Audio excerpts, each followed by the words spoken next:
Hello everyone, and welcome back to Park Winters. It is a beautiful May day here at the Flower Farm. I am here with Sandra, our amazing flower farm attendant, and we're excited to pick some flowers today. One of the best things about May is that we've had enough rain throughout the early spring that everything is so green and abundant right now. What would you say the most, comparing, say, March, April to May, what would be the main differences?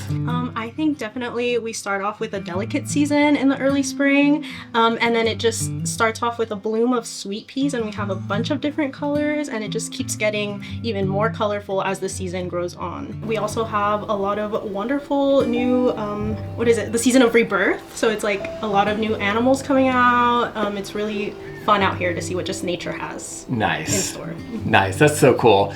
Well, I was telling Sandra earlier today that I am officially in my 50th year, so I'll be turning 50 in November. And one of the things I am really wanting to do is to get a little out of my comfort zone. I'm a very type A person, which makes me pretty decent at what I do for a living, which is basically planning events, hosting weddings, hosting events of all kinds. But I'm looking forward to being a little more outdoorsy, and like today I want to pick some flowers and actually make an arrangement and just see how that goes. It's something I've never really done before. As you might have seen in previous videos, Raphael is pretty much a master at that. I would say Sandra's a master as well. I've seen her work. So I work in the store here a lot, and people will come in after their sessions with Sandra, and they come in with the most beautiful flower arrangements. You would think they are very professionally done, no matter who the person is. And so I'm looking forward to seeing if I can be one of those people as well. Oh, definitely. Pressure's on. Absolutely too much credit. I always tell people that they'll be surprised to see what they can discover within themselves with just how beautiful it is out here. And if you just let yourself relax, the creativity will take hold, and you'll be surprised what you'll walk out here with. Nice. Let's do it. Yes. Right, well, we are out here. Sandra's giving me my clippers, our vessels. She chose green, I chose silver. Basically, you're just gonna treat me like any other guest and pretend I know nothing, because I don't. Yeah, sweet. Yeah, no worries. Well, welcome to our barn. Thank we you. do have our wonderful picking garden over here, and with its fun colors, you are getting the vessel, that is your trusty friend out here, and then also the snips, which is your other trusty best friend. And the best thing about these is that they're perfect for all around picking. You can get thick stems with these, you can get thin stems with these.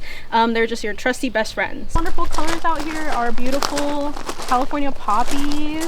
Our sweet peas are my favorite to get a lot of those colors from. They are crazy. I remember that whole row there. Yes. I had no idea there's gonna be a whole new row here. This is insane. Yeah, it keeps coming every week. But we got our picking garden lined up by the hog wire fence over here. So all of the stuff on the inside is our perimeter. We got all these wonderful beds nearest to us, plus the ones furthest to us. And in the concept of design, you will find the phrase thriller, filler, and spiller, and we like to use that here as a quick trusty guide to kind of get you guys thinking about your bouquet. If you need kind of something to reference or look back to see what you can build with, you'll find that here. We have nearest to us one of my favorite fillers. This is called Dusty Miller. It has such beautiful yellow flowers, a wonderfully textured leaf, and we have two different kinds. This one kind of reminds me of coral or kind of like oak leaves or something. My favorite is down there, so we can go ahead and walk through the grass paths. Anywhere that you see flags or anywhere that you see water hoses, we like to step off that and not step on that because of the tripping hazards and everything, but the grass is always going to be your trusty walkways. And basically anywhere that is, those are flowers that will be coming another season. Yeah, so these are kind of like our baby beds. You can kind of see some of them growing already. We also have some nice volunteers within our other beds, like these beautiful pink primroses over here, and these are kind of what I would categorize as a thriller or eye catchers. You can start your bouquet with big thrillers like these, or the wonderful red godetias that you can see. They're kind of already calling out to us, you know, with the color. Incredible. My favorite fillers, like I mentioned, are these Dusty Millers. This is the wide leaf, and I like to pair this one, the silver color, with the wonderfully smelling dark fennel over there in that bed. And that the contrast of the colors is really nice. The fennel especially spills out of your vessel, so you can kind of have it skirt around the bottom to fill more of that space, especially because our vessels are so tall. We can definitely add different levels of height to our bouquet. Oh my gosh. We definitely have lots of fun stuff, like our larkspur growing tall over on the furthest bed over here. Larkspur is one of my favorites. Yes, it's so wonderful. It comes in different colors. We have an abundance of purple, but there are some pinks in there. Okay. I like to treat this whole experience as kind of like a scavenger hunt. So you really have to kind of get in there, really open your eyes and see what we have to offer. We have this wonderful row of purple statice over here, and next to the white winged everlasting that kind of looks like chamomile. But in between those two, we have some nice smelling carnations, and they're kind of shorter than bohem, so you really have to dig in there and look in there. Carnations bring me back. Yes. Makes me think of the back when. Yeah. This is so cool too. So in the distance, that's Araceli. She has actually worked with us here for 14 years. And so she's doing kind of what we're doing, except we are picking these for ourselves. Yes. She's over there picking, and she does all the arrangements for the inn. Mm-hmm. And then she'll also have beautiful arrangements for all the Mother's Day tables this weekend. Yeah, that's fun. Yeah. And then along this end of our garden, we do have water spigots and milk crates. So we're gonna get some water in here. That's always the first step when picking flowers. We wanna get some nice cool water in our vessels, especially because we want them to last as long as possible. Nice, okay. Always wanna get cool water. So sometimes the hose will be kind of hot and you gotta wait for it.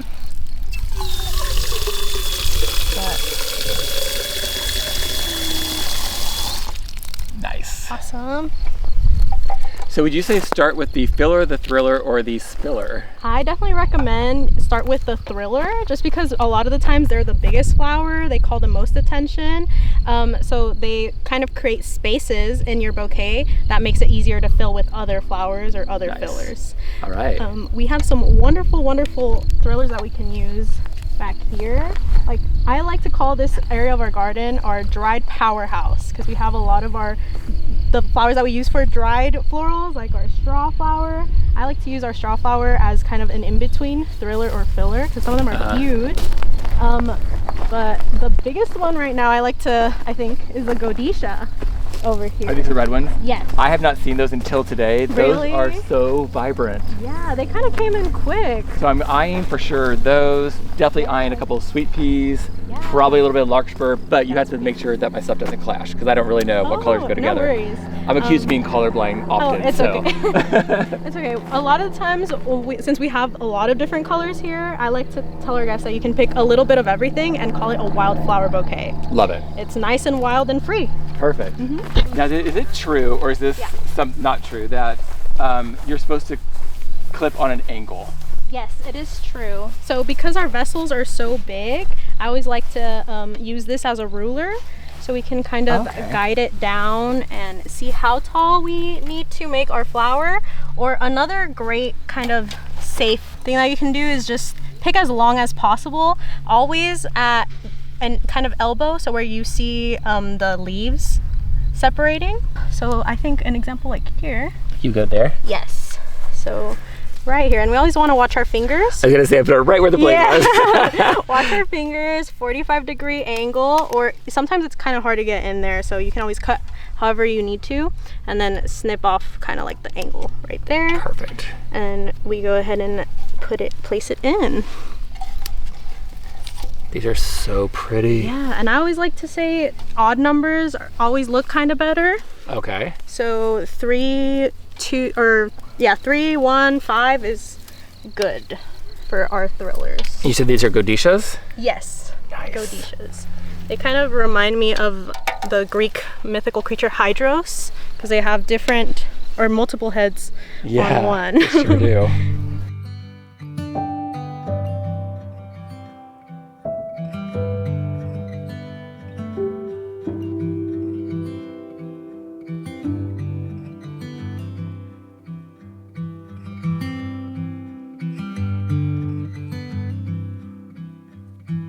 Wow, Sandra, very cool. Yeah. I actually kind of feel like they're pretty much are already bouquets. Yes. But we're still gonna go inside and kind of play with them a little bit. Spruce them up a little bit. Why not? All right, let's do it.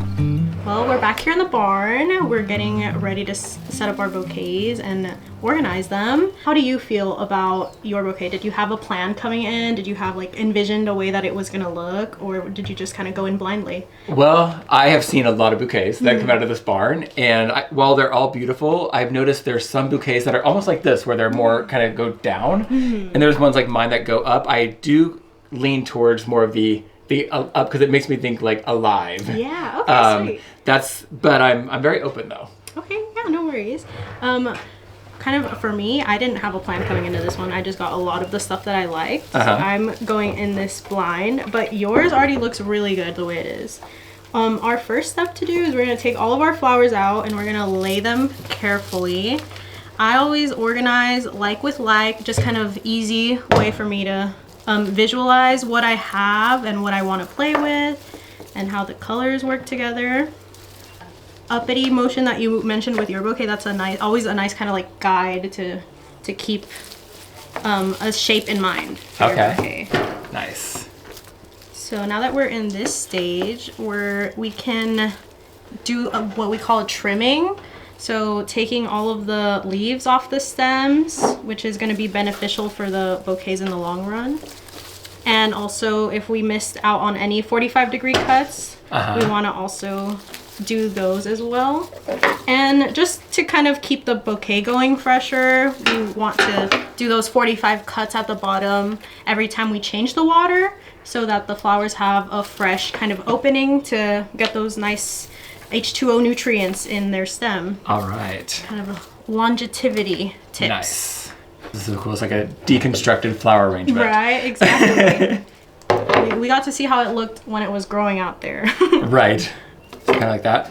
Just get rid of all that. Okay. Yeah. Nice. Some of them you can leave if you like the look of them. Sometimes the leaves themselves are a good filler. Oh, okay. Other times they just get in the way, so. It'd be like an avatar. Yes, like it feels like it's from another planet. Like how is this even possible? Nature is just such a trip. I've had someone ask me if it inspired the movie Little Shop of Horrors, because of the seed pod looks really kind of like the monster. Yes. All right. Well, I kind of got mine already. I think mine are looking really good too, actually. Okay, perfect. I always like to start with the big guys. So this is going to be my biggest filler, this is sage. Okay. Looks like we got some of each. And I'm going to leave the flowers at the bottom. Let's see if that decision stays in. Just because I kind of feel like it gives it a little bit of structure, and I can spearhead in more things without really having this lean this way or that way. Nice. For you, it really depends on where do you want it. Do you want it in the center? Do you want it like kind of off to the side? I'm kind of thinking maybe the center. Yeah? Okay. We can always place it there and use our fillers to kind of help it stay in place. Yes. Okay. So mine is already also kind of leaning, so I'm also going to put some of these in there. And a lot of times you want to work with your biggest flower first because it takes up the most space, and then it kind of leaves you with some holes. That already looks pretty good. I know, I like it. Right? This smoky fennel is really cool. It smells so nice. Sometimes at this stage when it gets super full, I like to just kind of hold it up a little bit, and then I'll stick whatever I'm having trouble sticking in there, and then I'll let it all kind of fall back into place. Yeah, that makes sense. Sometimes that helps when it gets super duper full. And also rotating your bouquet, especially if you're not planning to put it up against a wall, it kind of also helps you see. Not have a front and a back. Yeah, exactly. This is so cool. I actually really love this. Yeah, it's very relaxing. It is. A different kind of, like you're painting with flowers. But you're right, like hearing the birds in the background, and like it is pretty cool. I like that, painting with flowers. Yeah. That's nice. I'm actually pretty amazed with this. Right? I think it looks amazing. It does. Very professional. I would buy that at a store or a farmer's market. I know, I look at that too when I go to the store. I see the pre-made flower arrangements, and I'm like, man, the things that people do themselves here are they compete for sure. Exactly. Sandra, I cannot thank you enough. I had a blast, actually. I feel me like I was on a too. little mini vacation. Exactly. It was really fun to get to see what we had out there and just look at where our creativity took us. Yes. And so for anyone who's not been here before, if you live within a driving distance, I will say this is a pretty cathartic experience. So if you want to come out, we are here on Saturdays and Sundays. Sandra's in the flower barn. I'm out in the store. And we'd love to see you. But if you're watching from afar, thank you for tuning in. We really appreciate it. And hope you have a beautiful day.